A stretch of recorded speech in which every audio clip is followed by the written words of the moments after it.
Bienvenidos estudiantes a la clase de Español 1. Welcome back to Spanish 1. In this lesson, we'll be looking at Chapter 10, Lesson 27B. We'll be reviewing some of the things that we did in the last lesson, as well as adding just a few more things today, and then preparing for our lesson review tomorrow before we take the quiz. We've been talking about Ecuador. Remember that the capital de Ecuador is Quito. And then if you haven't watched the cinematic travel film from Ecuador yet, make sure you go and do that on my channel there in the playlist. You'll be able to see the video that I've posted, and I think that'll be helpful for you as well. So make sure that you're reviewing the information both in el libro, in the textbook for Ecuador, as well as some of the information that's in that video. I think that'll be helpful for you as you prepare for the quiz. Let's do a little bit of homework check. Remember, you should not be watching this unless you have already completed your homework from the previous lesson. En el cuaderno, página 201, that's 201 in your workbook, activities 1A, B, and then activity 2 as well. We'll take a look at these together. As always, remember, make sure that you are marking your corrections in red ink so that when we are able to conference together, you can ask about any questions that you have, any mistakes that you've made. Remember, our goal is for you to understand why you missed what you missed. And by marking that in red, you'll be able to ask questions about those things as we progress through our conference time later. Lección 27, actividad 1, el pretérito de ir y ser. Remember that these two verbs are conjugated almost identically. Actually, they are conjugated identically in the past tense, the preterite. The modelo says, España, los señores Garcia. So we want to say that the Mr. and Mrs. Garcia went to Spain. So we would say, los señores Garcia fueron a España. They went to Spain. Again, let me just remind you, notice the a there. That is indicating to us that we are indeed using ir, to go, not ser, to be. Los señores García fueron a España, went to Spain. Número 1, la respuesta es Tomás Rodríguez fue a Puerto Rico. Tomás Rodríguez went to Puerto Rico. Número 3, tú fuiste a México. You went to Mexico. Tú fuiste a México. Y número 5, fuimos a Perú. We went to Perú. Make sure you mark any questions that you have on those, and we'll move on to actividad B. Complete cada oración con la forma correcta de ser o ir. Complete each sentence with the correct form of ser or ir. Escribe el infinitivo del verbo correcto al lado del número. So over here, we are going to put the infinitive, and then in the blanks for the activity itself, we are actually going to put the conjugated form that would be correct in that paragraph. All right, now I know I only assigned the odds here, so if you only have the odds done, that's great. You followed instructions. But it's a shorter activity, so I want to go ahead and go through and check each one of these. Número 1. En diciembre, Carolina a Cali para estudiar.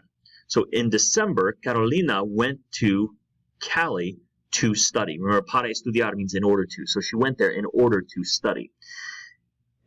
The biggest clue that I want you to notice here, guys, is the a. Remember, when we see the a there, we are talking about ir a, to go to a destination. So based on that a, we know that this one is ir, and then the conjugation, with Carolina being our subject, the conjugation is fue.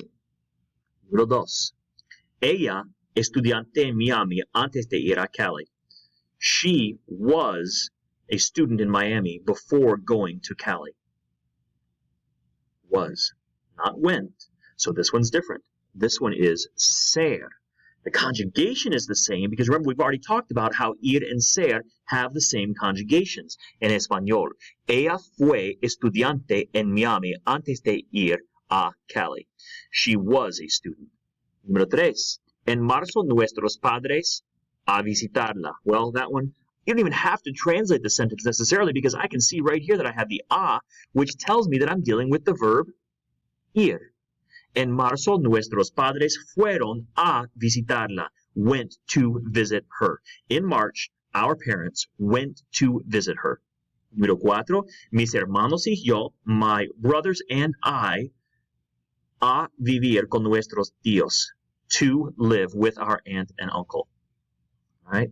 Don't have to wonder about it, guys. I hope you're picking up on this. The a right here tells us right away, boom, ir, to go. Mis hermanos y yo fuimos a vivir con nuestros tíos. My brothers and I went to live with our aunt and uncle. Número 5, yo al aeropuerto a recogerlos. We went to the airport to pick them up. How do I know? Again, I've got al, but that is a contraction. You guys know this. A plus el equals al, and that's what we've got right there. So yes, we do have a, so we know it's going to be ir. The conjugation is fui. Yo fui al aeropuerto a recogerlos. I went to the airport to pick them up. Let's move on. Still on página 201, actividad 2, el pretérito de dar y ver, and we are just reviewing the conjugated forms of dar and ver here. La profesora da un examen hoy. Let's change that verb, da, to the preterite, and that would be yo. Instead of the teacher gives an exam today, we say the teacher gave. That's just changing that verb to the past tense. Número 3. Yo voy al zoológico el sábado. I am going to the zoo Saturday. Instead of I'm going to the zoo Saturday, let's say I went to the zoo, which means we need to change voy to the past tense. The past form of voy is fui. Yo fui al zoológico el sábado. Número 5. Yo veo los cuadros en la galería de arte. I see the pictures in the art gallery. Now, this is our verb, and we need to change veo to the past tense. Instead of I see, we want to say I saw yesterday. Yo, the answer is vi los cuadros en la galería de arte. I saw the pictures in the art gallery. Vi. Número 7. Tú me das tu dirección. You give me your address. Change from to the past. You gave me your address. So here's our verb das. That needs to change to the preterite. Tú me diste tu dirección. You gave me your address. Número 9, last one here.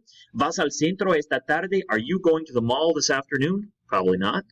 ¿Vas al centro esta tarde? Are you going to the mall this afternoon? Let's change it to the past and let's say, did you go to the mall? Now this is the to form of the verb ir. That's the present. We need to change it to the to form of the verb ir in the past. And that's going to be fuiste. Tú fuiste al centro esta tarde? Fuiste al centro? Did you go to the mall? Again, mark your questions, and we'll talk about those if you have any questions. Let's practice our 3 verses. Remember, we have 3 verses that we'll be doing at the end of this chapter, so make sure that you are preparing to write those. Apocalipsis. Let's say this one together, clase. Apocalipsis 1, 5 y 6. Al que nos amó y nos lavó de nuestros pecados con su sangre, a él sea gloria e imperio por los siglos de los siglos. Amén. Apocalipsis 1, 5 y 6. Our next verse, Juan 20, 21. Clase. Juan 20, 21. Entonces Jesús les dijo otra vez, paz a vosotros, como me envió al Padre, el Padre. We'll start that one again. Let's start over. Sorry about that. Juan 20, 21. Entonces Jesús les dijo otra vez, paz a vosotros, como me envió el Padre, así también yo os envío. Juan 20, 21. And then the verse that we're working on for this lesson, Romanos 4:3. Say it with me, clase. Romanos 4:3. Creyó Abraham a Dios y le fue contado por justicia. And then let's continue doing our word-by-word review just to see if you can remember some of these key words from the verse. ¿Cuál palabra nos falta aquí?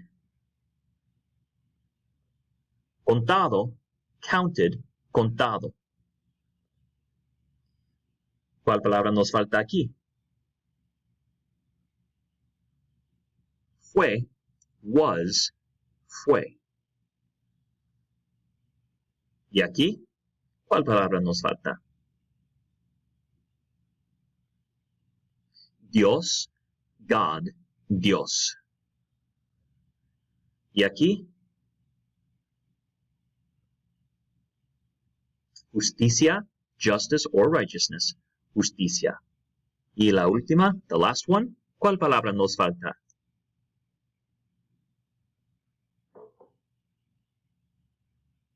Creyó, believed, creyó. I just want to break this verse down for you. Romanos 4:3, Romans 4:3. Creyó Abraham a Dios. Abraham believed God. Y le fue contado por justicia, and it was counted to him for righteousness. All right, we're moving on with our diálogo especial. This is toward the end of your lesson in your textbook. You can follow along on page 229 in your textbook as we listen to this being read. Lección 27, parte 6. Diálogo especial. Follow along on page 229 of your textbook. Maritza testifica. Todos los sábados el grupo juvenil está a cargo de un club bíblico para niños. Hoy Maritza relató la historia de Nicodemo, Juan 3. Durante el recreo, Luis, uno de los niños Otero, se acercó a Maritza con una pregunta. Maritza, ¿crees tú que yo voy a ir al cielo cuando muera? No, Luis, si no eres salvo no vas a ir al cielo. Pues yo quiero ir al cielo. Bueno, vamos a hablar. Luis, la Biblia dice que en el cielo no hay pecado. Sin embargo, en Romanos 3:23, Dios dice que todos somos pecadores. Léelo, Luis. Por cuanto todos pecaron y están destituidos de la gloria de Dios. Luis, ¿eres tú pecador? Sí, hago muchas cosas malas. Entonces, ¿eso quiere decir que no puedo ir al cielo? Vamos a ver. Mira lo que Dios dice en Romanos 6:23. La paga del pecado es muerte, mas la dádiva de Dios es vida eterna en Cristo Jesús, Señor nuestro. Aunque eres pecador, Dios te ama. Dios te ama tanto que envió a su Hijo Jesucristo al mundo. En la cruz, Jesús murió en tu lugar para pagar el precio de tus pecados. ¿Él murió por mí? Sí, Luis, murió por ti y por mí y por todo el mundo.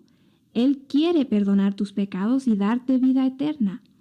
Juan 3:16 dice, porque de tal manera amó Dios al mundo que ha dado a su Hijo unigénito, para que todo aquel que en Él cree no se pierda, mas tenga vida eterna.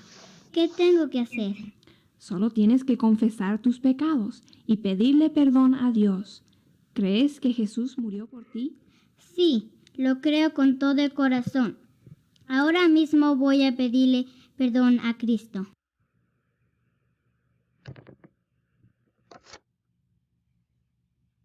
All right, so that's review for that dialogue. And we've been reviewing our vocabulario de esta lección, 5 versículos de la Biblia para mostrarles a sus amigos el plan de salvación. This is 5 verses from the Bible in order for you to show the plan of salvation to friends that you might know. Número 1, soy pecador. I am a sinner. Soy pecador. Go ahead. No puedo salvarme a mí mismo. I cannot save myself. No puedo salvarme a mí mismo.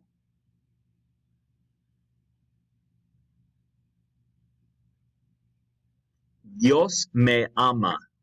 God loves me. Dios me ama.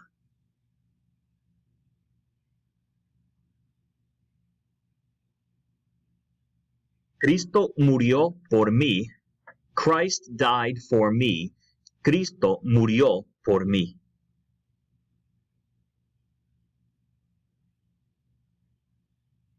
Si creo en Él, soy salvo. If I believe on Him, I am saved. Si creo en Él, soy salvo.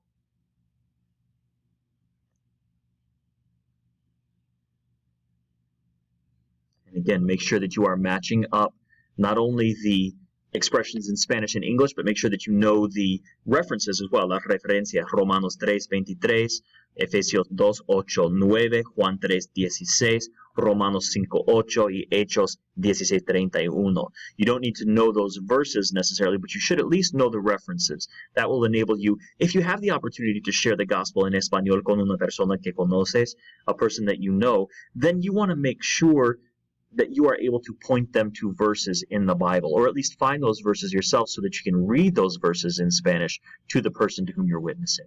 So make sure that you know these vocab terms. These will come up on our quiz, so make sure that you are reviewing those. All right, we've been practicing the pronunciación de la letra che. Remember that che is one of the easier sounds in Spanish because it's very similar to our English che, ch, like the word church.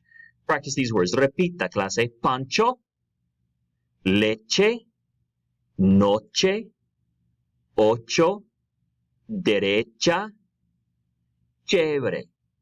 Make sure that you know these words. Be able to pronounce the ch sound correctly. Okay, then in your textbook on página 224, 224, we're going to listen again to this letter from Silvia to Maritza. And there will be plenty here. I hope that you are picking up more and more of this each time we listen to this letter. So go ahead and have your books open and let's follow along on página 224 en el libro. Lección 27, parte 2. Lectura. Follow along on page 224 of your textbook. Una carta de Quito. Quito, Ecuador, 30 de mayo de 1992. Mi querida Maritza, recibí tu carta del 12 de este mes y la leí con mucho interés. Echo de menos a todos mis compañeros del Colegio Luz de Vida. Aquí en Ecuador mi familia está bien, pero siempre pensamos en nuestras amistades de allá. Mis hermanos creyeron que el equipo de fútbol del colegio iba a ganar el campeonato otra vez. Fue una lástima que perdió. Nosotros fuimos al estadio el sábado pasado para ver un partido de fútbol. Vimos al mejor equipo de Brasil ganarle al equipo de Perú. Fue un partido emocionante. Nuestros vecinos, la familia Otero, son nuestros mejores amigos en Ecuador. Fueron muy amables con nosotros cuando llegamos a Quito. Muchas veces nos ayudaron. El señor Otero le dio a papá un mapa de la ciudad y le enseñó las tiendas, los bancos, la oficina de correo y otros sitios más. Pepe, Marisela y Luis nos presentaron a sus amigos. De vez en cuando mis hermanos y yo salimos con ellos. Ayer papá los invitó a nuestra casa para cenar. Queremos ganarlos para Cristo. Recuerdos a todos los compañeros del colegio. Con mucho cariño, Silvia. All right, again, I hope you're catching more and more of that each time we listen to the letter being read. As we review our grammar from this lesson, this was the grammar we went through in our last lesson. We've been talking about ir and ser. We went over this with our homework from last night. Ir and ser have identical conjugations in the preterite, or the past. So you need to be able to tell which one to use based on the context of the sentence. Ir means to go, and ser means to be. So the sentences will be very different. Ir fui a Bogotá. I went to Bogotá. That's not saying I was Bogotá. It's saying I went to Bogotá. So the context alone is a big clue which verb you are actually using. Not to mention seeing the a used frequently following ir, letting us know that it is ir as well.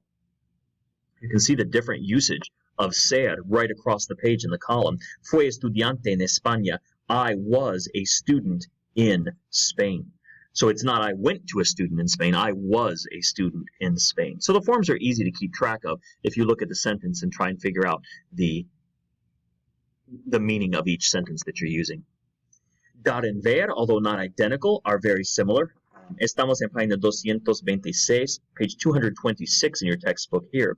And we are talking about, no, that's incorrect. We're on 227, 227. 227, dar, to give, ver, to see. Very similar conjugations. You can look at the chart for yourself and see really the only difference in conjugation here is that dar will begin with a D and ver will begin with a V. So we have D, V. We'll go straight across here. D, V. Diste, viste. Dio, vio. Dimos, vimos. Dieron, vieron. Dar is to give, ver is to see. So this very last sentence, vieron un roles en la agencia, dieron mucho. You can see the similar conjugations. Let's go to the top one. Di mi libro a Marta. I gave my book to Marta. Over here, vi un Volvo nuevo ayer. I saw a new Volvo yesterday. So you can see the conjugations are very, very similar. The only thing that's different is the D for dar and the V for ver. So it's very easy to keep these conjugated. And we practice those with your homework. Today we're going to talk about two new verbs. They're not new verbs, but the preterite conjugation is new for us. So it's important to keep track of these in your mind, because a lot of the rules that we talk about here with these special verbs, these rules will apply to other verbs in Espanol as well. We're talking about the preterite, or the past, of verbs like leer, to read, and oír, to hear.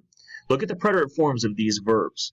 Once we drop that infinitive ending, we have the conjugated ending. So we have leer, leí, leíste, leyó, leímos, leyeron. What I want to point out is the yellow shaded portion that I have here, because in the third person singular, that's usted, él, ella, and the third person plural, that's ustedes, ellos, ellas, we will get an Y or a Y that jumps into the conjugated forms. You notice that you don't see that Y in leí or leíste, but you do see it in leo. We don't see the Y in leímos, but we do see it in leyeron. So we get that Y that jumps in. That's the same thing for oír, to hear. Look at the conjugated forms. Oí, oíste, and then here's the Y. Oyó, see the Y right there. Oímos, and then oyeron, we see the Y jump in there as well. So that Y will jump in for the usted, él, ella, and then ustedes, ellos, ellas will get that Y form. Don't forget about that Y that comes into the conjugated forms for double-voweled verbs. What do I mean by double-voweled verbs? That's verbs where they end in two vowels plus the infinitive. So we have E-E-R. We have O-I-R. Down here we have caer, to fall, which is A-E-R. And creer, to believe, which is E-E-R. So when you have those double-voweled verbs, class, you will see that Y jumping in both the third person singular and the third person plural form. So watch out for those conjugations. Let's take a look and practice with these just a little bit. Let's look at Actividad 7. Answer the following questions in complete sentences. So número uno, we'll break down the meaning of each of these before we try to write out some answers. Número uno, ¿leyó usted el periódico ayer? Did you read the newspaper yesterday? Did you read the newspaper yesterday? So let's say, yes, I read the newspaper yesterday. Although, frankly, many of us don't get newspapers anymore. We're reading our news on our tablets or on our laptops. But did you read the newspaper yesterday? So let's say, sí, yes, I read. Okay, I know the infinitive is leer. So that's good, leer. I'm going to eliminate the ending, and I want the yo form. Now, what is the yo form? I can look back here and see the yo form for leer is leí. So I'm going to know that that's my yo form, leí. So yes, I read el periódico ayer. So there I would have the answer. Sí, leí el periódico ayer. All right, let's do número dos. ¿Creyó usted todo lo que leyó? Did you believe everything that you read? Did you believe everything that you read? Well, I hope you don't believe everything you read. I hope you're reading carefully and evaluating everything that you read on the basis of Scripture so that you can know what is right and what is true. ¿Creyó usted todo lo que leyó? No, I didn't believe everything I read. So I would say, no creí todo lo que leí. No, I didn't believe everything that I read. I'd like you to go ahead and pause the video. I'd like you to do número 3, 5, 6, no 6, 3, 5, 7, y 9, the odds. And go ahead and write those out on scratch paper or in your workbook, and let's see how you can do with answering these questions. So go ahead and pause the video, and let's get going on those. All right, I hope you got those questions answered, and if you have any questions for me about those questions or those answers, I hope you'll get in touch with me and we'll work through those next time we're together. Let's move on. We're looking at Actividad 8 today, and this will be the last actividad that we do together. Actividad 8, escriba la forma correcta del pretérito para cada verbo. Write the correct form of the preterite for each verb. So I've given you the form here, numbers 1 through 10. I've given you the pronoun, número uno is yo. Then I have 4 verbs, and I want you to write out the conjugated form for each of those verbs. It shouldn't be hard. Those are right back there on the chart in your textbook. En página 228, 228 in your textbook has this chart for you. And that's the chart that you will use for Activity 8. Okay, so get those done. I want you to go ahead and write those out on a blank spot in your workbook or on some scratch paper so that you have those answers, and we'll check over those in just a moment. I want you to do the odds here as usual. 1, 3, 5, 7, and 9. The odds. Go ahead and pause the video, get those done, and then we'll take a look at the answers. All right, I hope you got those done. And remember, you shouldn't be revealing the answers here until you actually have that activity done. So no cheating. Let's take a look at the answers here for número uno. Oh, my dots are still there. All right, got rid of those. Número uno, the answer would be leí, I read. Creí, I believed. Oí, I heard. Caí, I fell. Número tres, leíste, you read. Oíste, you heard. Creíste, you heard. And caíste, you fell. Número cinco, creyeron, they believed. Leyeron, they read. Oyeron, they heard. Cayeron, they fell. Did you notice with each of these, like we talked, on each of these, because it's the ustedes form, or the third person plural, ellos or ellas, we got that Y in each one of those forms. Número siete, cayó, he fell. Oyó, he heard. Leyó, he read. And creyó, he believed. Número nueve, and here we go again with our Y's. And 5, 7, and 9, 5, 7, y 9, tenemos Y. We have Y's that jump into these conjugations because that's the form we talked about, right? That has the Y in there. Número 9, creyeron, they believed. Oyeron, they fell. Leyeron, they read. And cayeron, they fell. I think I already said that. Creyeron is they believed. All right. If you have questions on those, let me know. That wraps it up for our lesson today. If you have any questions, please contact me, or when we get back together again, you can get those questions answered. Make sure that you check the lesson plan for today to find out what the homework is. Tomorrow we will be reviewing all of Chapter 10, Lesson 27, as we prepare for our quiz 2 lessons from now. Que Dios les bendiga. I hope you have a great day, guys.